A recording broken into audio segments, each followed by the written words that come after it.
Good afternoon, Kingston. You still having fun? Spoiler alert, I'm German. Which means I'm used to giving at least 90 minutes long speeches full of content with a precise structure and no humor at all. So when I heard that today I only have 18 minutes time to share my idea, I was basically freaking out. So let's get right into it, shall we? But wait, before I start, I want to talk to you about Grisou. When I was 5 years old, my favorite TV show was a cartoon series called Grisou the Little Dragon. And he looked like this. It's from the 1970s, and yes, I am that old. And I loved Grisou. I loved him so much because he had a bold dream. He wanted nothing more than to become a firefighter. As you can imagine, that is quite a challenge when you're a fire-breathing dragon whose DNA is programmed to build whole cities to the ground. And this little guy dreamt of doing the exact opposite, which is actually saving people from fire. And his father was furious. His mother thought he'd gone insane. And all his friends kept telling him, it won't work, it can't be done, it's impossible. But instead of giving up, Grisou repeated a mantra in his head day in and day out, one day I'm going to be a firefighter. And we can actually learn a lot from this little dragon, because when you want to change your life, you need to get rid of the negative voices in your head and start to develop the mindset of firefighters. Think like them, focus like them, and most importantly, act like them. Because firefighters do one thing completely different than the rest of us. For a moment, please imagine this building is on fire. While each and every one of us would run out, they would storm into the building. They would attack the flames. They would continuously move forward, no matter how impossible the challenge might seem. And that is exactly the attitude you need for any kind of change.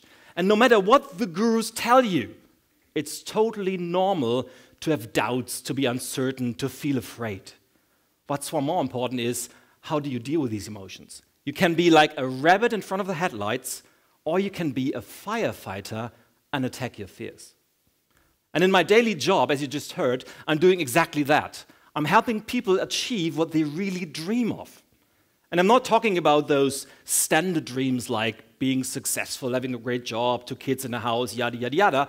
No, I'm talking about the crazy dreams. Those crazy dreams where your parents start to freak out and ask you, you want to do what? Believe me, we all have them, but only a select few really dare to go after them. So what's your crazy dream? Is it moving to New Zealand? Is it starting your own company? Or maybe even changing the world with that one crazy idea that's been in your head for so long? Whatever it is, you will never be able to live that dream when all you do is hope for the latest hack, search for an easy shortcut, or even wait for somebody else to do it for you. And I know what I'm talking about. 15 years ago, I was living a completely different life.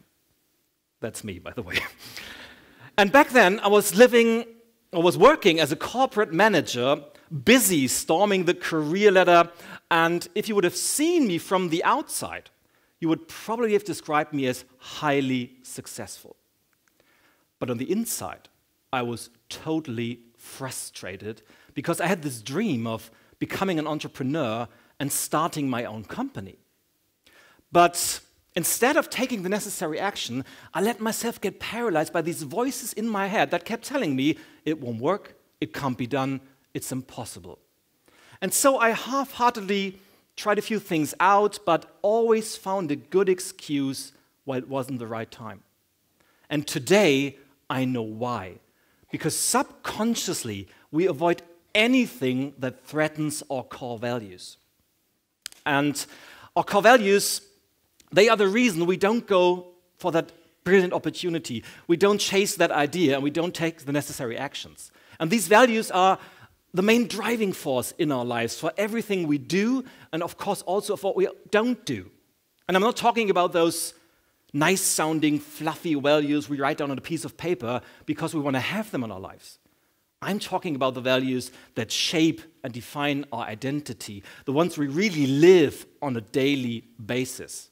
Because our behavior always mirrors our values. So, for example, if, let's say, harmony is important to you, you will always avoid conflicts. If you value punctuality, you will always show up on time. And if your most important value is honesty, you will always tell the truth. Back then, my most important value was family. At least that was what I wrote down on a piece of paper. But subconsciously, another value was the reason that I kept spending most of my time at work instead. Until one day, a colleague asked me a question that forced me to take one of these bold and hard looks in the mirror, because he said, Ilja, if family really is so important to you, why are you spending 16 hours a day, 6 days a week, 50 weeks a year in the office? And it was hard because the truth hit me like a hammer, because I had to admit to myself, at this point in my life, the value career is more important than the value family. And it made me realize two things. First, this value conflict was the main reason why I kept telling myself the story of it won't work, it can't be done, it's impossible. And second, I didn't want to become a workaholic who had nothing else in his life than his job. I dreamt of being an entrepreneur so I can spend more time with my family. And before I knew it, I found myself in one of these defining moments when you have to make a deliberate choice. You can either change your values or you can change your behavior. And I chose to attack my fears and radically changed my behavior. I still remember seeing myself sitting in my car, making the call, calling my boss to tell him that I was going to quit my job. And oh my gosh, I was so afraid because I didn't know if it was the right decision. And my throat was dry and my heart was pumping like crazy and my hands, they were shaking so much that I thought I was going to drop the phone. But thankfully I didn't, and finally started my own company with no clients, no network, and nothing but a crazy dream in my mind. And you cannot imagine how much criticism I had to face, because 99.9% of my friends and colleagues didn't understand this decision.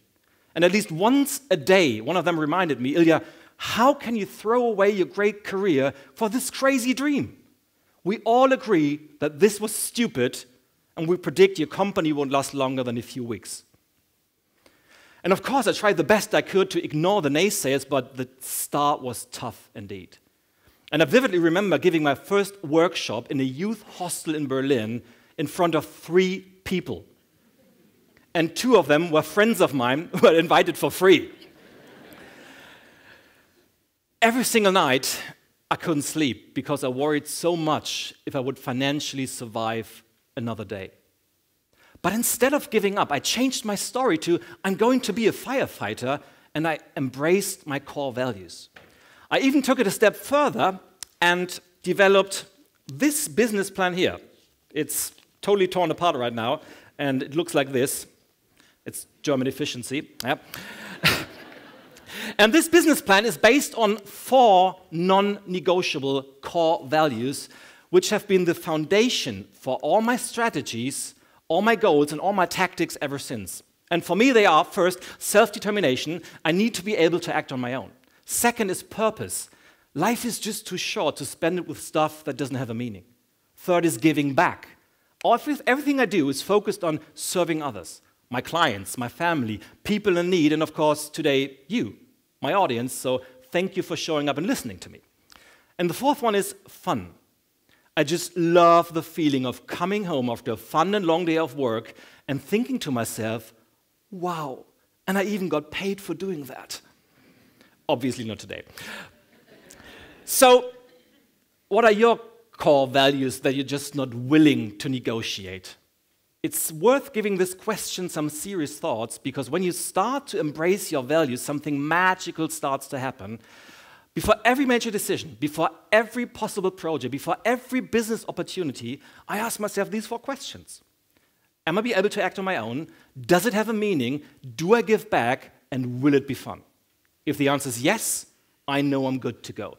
But if the answer to just one of these questions is no in the long run, I know that it's time for a change. And these values, they have been my lighthouse, my North Star, and probably the biggest game changer for my company. Today, I have a great team at my side. A lot of the big brands are on my client list, and in 2019, we celebrated our 10th business anniversary. So take that, my naysayer friends. The question is always, how badly do you want it? Are you willing to pay the price? Are you following the herd mentality of, it won't work, it can't be done, it's impossible, or are you being a firefighter? I will never forget how hard I had to work for my very first paid gig as a conference speaker.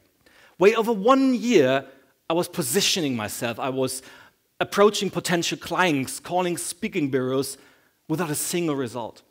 You cannot imagine how often I heard the word no during that time. Until one day, I got a call from an HR manager from a big company who asked me, Mr. Grzeskowitz, it was hard work, but I managed to convince our board. We'd like to hire you for our upcoming company meeting in September. Would you be available? And on the outside, I was replying, well, I have to take a look at my calendar. But on the inside, I was going, yes, that was it, finally. But right after I hung up that phone, that feeling of euphoria quickly transformed into extreme nervousness because the event was in the biggest venue in town. They announced me in a glossy 2-page article in their company magazine, and the CEO personally picked me up at the train station. And on the day of the event, there were around 800 people in the audience, all the spotlights were on me, and then the MC of the event said, ladies and gentlemen, now for the highlight of today, please welcome the experienced top speaker and the star of our conference, Ilja G. And then I went on stage, went through the structure in my head one last time, and then I delivered a speech, which probably wouldn't have been good enough for the parents' meeting in my daughter's kindergarten. The applause was golf tournament style, something like this. The atmosphere kind of depressed, and I was looking into confused eyes. And when I left the stage, I felt like a total failure. I've never felt so ashamed in my whole life. That feeling got even worse when the HR manager, who fought so badly for me, came to me and said, Ilja, we've run this event for 11 years now, and never once has the atmosphere been that negative. Our CEO left after the first half. And sometimes it's crazy because, do you know, the first thought that popped into my mind, how do I get back to the train station now? But after that, I realized, wow, this had been my big moment, the once-in-a-lifetime opportunity to prove myself, and I messed it up, big time. And in that moment, my dream died, and I thought I was looking at the end of my career as a professional speaker that had not even started yet. I had so many thoughts like, well, I'm pretty sure they will put a picture on their wall of shame with a caption that says, worst speaker of all times, and nobody's ever going to hire me again. I'm just not good enough. And just as I was about to give up, something happened that eventually saved me, because a few days later, I was giving a seminar in Switzerland when, during preparation, the organizer came to me and said, Ilja, there's a guy called Andrew waiting outside. He's 96 years old, and he wants to attend your seminar. And in that moment, an elegant man in a wheelchair enters the room. He wears a nice-looking suit, matching tie, and under his arm he wears one of these old brown briefcases. And with a loud voice, he says, here I am, when do we start? And how amazing is that? Don't you know people who are like 18, 19 years old and think after school they are done with learning, they know everything life has to offer? And here I am, shaking the hand of this gentleman who is nearly 100 years old and still wants to learn, still wants to grow. But at the same time, my level of confidence is like down here. So I said, well, it's an honor to have you in my seminar, but what on earth can I possibly teach you that you don't already know? And he looked at me and said, Ilja, stop it. There's actually a lot. I read you 2 books, and they are great. I just want to dive deeper into the topic of change. You know, I'm the president of an association, I'm the publisher of a magazine, and I'm dreaming about writing a book. And I know the time I have left may be small, but one thing I know for sure, it's never too late to go for your dreams. And my friends, words have the power to touch you to the core of your existence. It's never too late to go for your dreams. These words literally saved my life, turned it upside down. Because if a 96-year-old man approaches life with the attitude of being a firefighter, when he spreads so much optimism, when he fights for his dream, why on earth am I even considering giving up? And with just one sentence, Andrew reminded me of my 2 most important core values, purpose and self-determination. Because suddenly I remembered why I wanted to be an entrepreneur in the first place. And I realized that it was only me who had to do everything to make it happen. And in that moment, I promised myself to fight for my dream too. And in the upcoming weeks, months, and years, I worked as hard as never before. I obsessively wrote my books, and I gave as many presentations as I possibly could. And when I had to deal with a setback, I just asked myself 2 questions. First is, am I acting like a firefighter? And the second one was, are my actions in alignment with my core values? And since then, so many great things have happened. I have published 8 more books who have been translated into dozens of languages, sold worldwide. I've given speeches on 5 different continents, and the best part, 75% of all my bookings today come through personal referrals from satisfied clients. Even the client from the failed speech booked me again last year.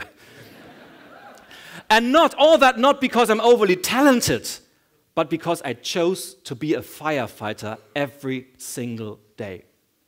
And I hope that you guys do exactly the same. So whatever it is you're dreaming of, whether it's moving to New Zealand, whether it's starting your own business, or maybe even changing the world with that one crazy idea that's been in your head for so long, find your inner Grisou. Take that little dragon as your role model. Attack your fears, embrace your core values, and start to repeat your new mantra. I'm going to be a... Exactly. Thank you so much for having me.